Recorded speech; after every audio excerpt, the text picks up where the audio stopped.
जितने भी बड़े बुजुर्ग सभी या छोटे भाई जितने भी आए हैं और सभी गांव और बाहर से जितने भी आए जो इस अन्याय के समय में मेरा साथ दे रहे हैं, उन सभी को मेरी सबसे पहले हाथ जोड़ के राम राम।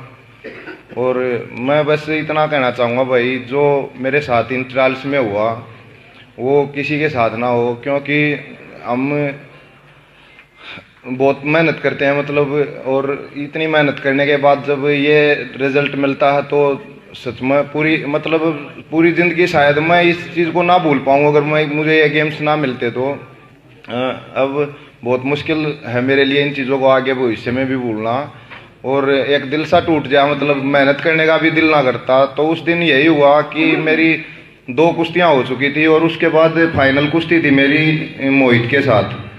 तो फाइनल कुश्ती में मेरा स्कोर था 3-0, और वैसे तो कुश्ती में 1-2 पोजीशन वैसे ऐसी भी थी मैं और स्कोर भी कर सकता था, पर बस एक ऐसे कॉन्फिडेंस में मैं कहा 3 स्कोर काफ़ी है और टाइम भी लास्ट की ही मिनट चल रही थी।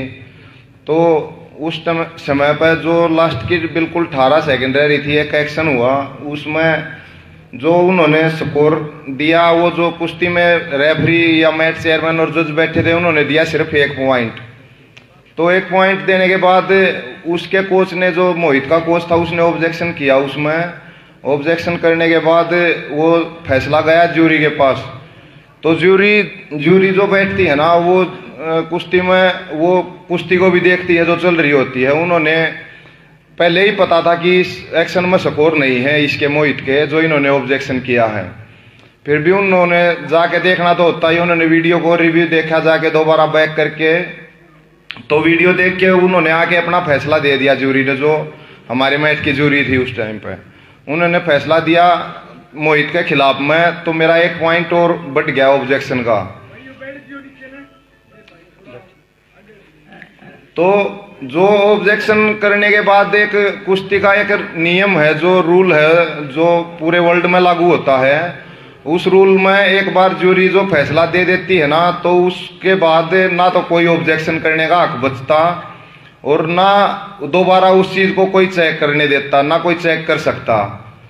तो पर मेरे साथ ऐसा हुआ कि मेरा स्कोर बोर्ड में स्कोर आ गया 4-1, मेरे 4 पॉइंट हो गए। 1 पॉइंट मोहित का था, जो उसका मुझे बाहर धक्का के ले जाने का था।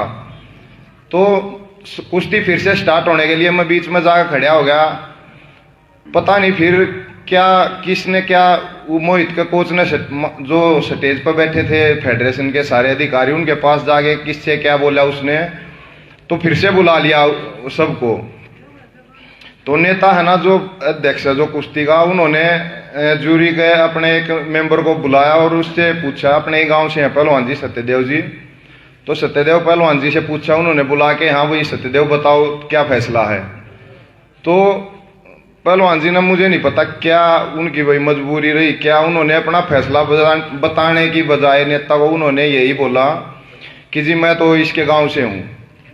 तो नेता बोला, वो भाई तू इसके गांव से तो तू साइड में हो जा। तो पर ज्यूरी में तो दूसरा मेंबर भी था, सत्यदेव से अलग वीरेंद्र मलिक था, उससे फैसला पूछ लेते जो उन्होंने दिया था। पर फिर वो जगवीर जिसके साथ ये सारा फिर बाद में घटना हुई, जगवीर दूसरे मैच पे ना तो हमारे मैच पे था वो, ना हमारी ज्यूरी में था। वो दूसरे मैच पर कुश्ती हो रही थी बजरंग पुनिया और इनकी मौसम खत्रियर की, उस पे था, उसकी ड्यूटी उस पे थी। उसको ज्यूरी में ना तो किसी ने मेरे ख्याल तक कहीं उसको ना शामिल कराया, वो अपने आप ही आके उसमें शामिल होगा और वो फैसला देखने के लिए, तो वीडियो देखने के लिए चला गया दोबारा। तो मेरा पहले शक हो गया था, मैं कहा हाँ ये जरूर कुछ ना कुछ गड़बड़ करेगा, क्यों उसने पहले भी 2-3 जगह कंपटीशन में ऐसे काम कर लिए। तो उसने आकर फैसला दिया कि इसका स्कोर है 3-3 कर दिया उसने। तो मैंने उसको फिर भी रिक्वेस्ट की, कोच साहब दोबारा चेक कर लो, ये कोई ऐसा तो है नहीं कि नेशनल है अगले साल में फिर लड़ लूंगा, ये तो 4 साल में गेम से एक बार आते हैं, और आपने पता ही है पूरे जीवन की मेहनत है मेरी, आप इसने क्यों खराब करवाने लग रहे हो। तो तब भी उसने मेरे से यही बोला कि तू जा अपनी कुश्ती लड़ ले, ना तो 1 क्वेश्चन पॉइंट और हो जाएगा, कुछ इस तरह की बात कहेगा उसने, और वो वापिस अपना उस दूसरे मैच पर जाकर बैठ गया। तो मेरे पे एकदम से इतना दबाव बना दिया उन्होंने कि भाई तू लड़ आकर कुश्ती ना। मैंने उनकी रिक्वेस्ट सुनी, उनने बिल्कुल भी बहुत रिक्वेस्ट करी, मैं कहा जी फिर तो चेक करवा लो एक बार अलग तय। पर उन्होंने सुनी नहीं, बोला तू कुश्ती लड़े। अगर मैं 10-15 सेकंड और ना लड़ता तो वो एक क्वेश्चन पॉइंट और दे देते या फिर उसको विनर ही घोषित कर देते, कुछ ऐसा भी कर देते। तो मैं समय था 18 सेकंड पर, बीच में जैसे रेस्ट हो गया था कोई 10 मिनट का, तो जो उसमें बिल्कुल रिलैक्स हो गया है, तो वो स्कोर फिर हुआ ही नहीं, वो टाइम हो गया, कुश्ती हार गया। फिर मैंने उस कोच को जाकर बस इतना ही बोला था, महा के मिल गया तना मेरे जीवन का खराब करके, यो ईसा तन के दे देगा। तो उसने थप्पड़ मारा, तो थप्पड़ मारने के बाद मैंने भी उसको वापस मारे। पर है ना, इस बात का जिक्र जो स्टेज पर फेडरेशन बैठी थी उन्होंने, बाकी फिर कोच थे जितने वो सब बीच बचाव में आ गए।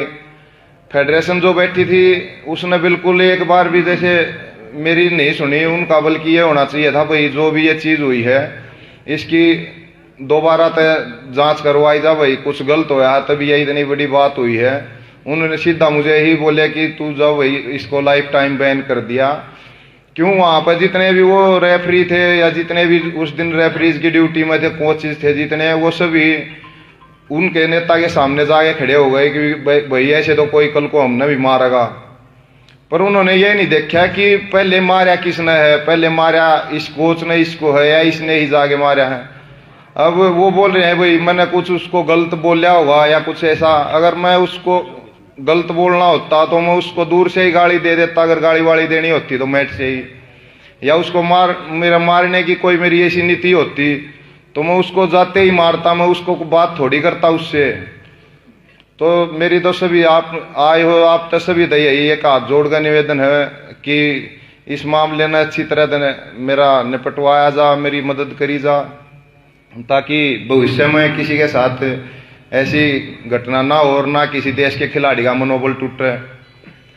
ये कोई छोटे गेम तो थे नहीं भाई जो हर बार, अब ऐसा भी नहीं है कि हम फिर तो तैयारी करें या फिर लड़ लेंगे। अब ये 22 है तो ये जाके 26 में होंगे दोबारा, तो बार बार ये मौके न मिलते ही। पिछले में तो 2015-16 से घुटने का ऑपरेशन होने के बाद बहुत ही मुश्किल था मेहनत कर करके 18 में जितने भी गेम्स हुए, कॉमनवेल्थ गेम्स हुए, 18 के एशियन गेम्स हुए, तो उस चीज़ ने तो हम जैसे करते हैं तो खिलाड़ी हम ही जाना है भाई, एक फाइनल में हारने का दर्द क्या हो है। मैं जितनी भी मेरी ट्रायल्स हुई उन सब में मैं सेकंड था पिछले 2016 से लेके अब तक।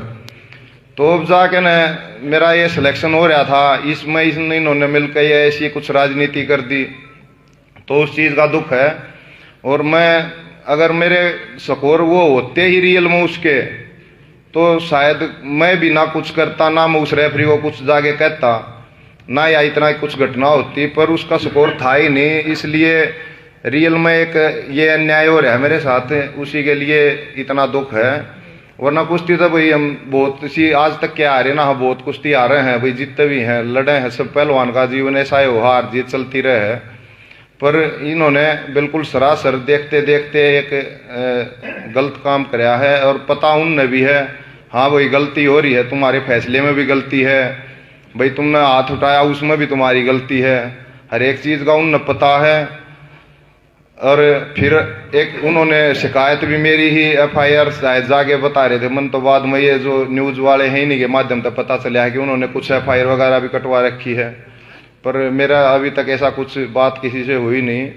तो मेरी यह रिक्वेस्ट है जी, सब हाथ जोड़ कर इस चीज़ ने अच्छी तरह एक इंसाफ दिलवाया जा, मिलकर सभी आवाज़ उठावें। और आप सभी का बहुत बहुत धन्यवाद। और जो आपका जो फैसला होगा मैं उस चीज़ को भी मान कर अपने जीवन में आगे बढ़ने तैयार हूँ, कि चाहे आप उसमें किसी भी रूप में फैसले में बताओगे वो सब तरह मैं मानने में तैयार हूँ जी। बहुत धन्यवाद सबका, आप सभी।